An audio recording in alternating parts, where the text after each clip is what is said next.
Kung mapanood mo tong video na to, pwede ba kita maging supporter kahit wala akong maibibigay sa'yo, kahit naka-injector lang ako at di ako marunong mag-edit.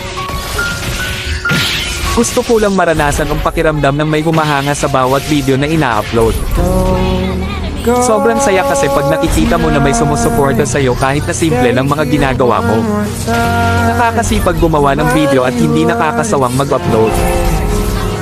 Sa panahon kasi ngayon, pag wala kang maibibigay ay malabo ka pansinin ng iba, at sa halip puro masasakit na salita pa ang mababasa mo. Nakakalungkot man isipin, pero yun ang totoo. Di ko naman nilalahat, pero karamihan ganon. Ang hirap kasi pag walang talent, pag di ka gwapo, maganda o sikat na kilalang tao. Ang hirap pag di ka mayaman.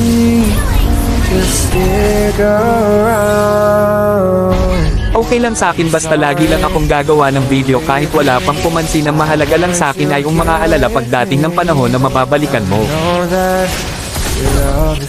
Kung mapanood mo tong video na to, pwede ba kita maging supporter kahit wala akong maibibigay sa'yo, kahit naka-injector lang ako at di ako marunong mag-edit. Gusto ko lang maranasan ang pakiramdam ng may humahanga sa bawat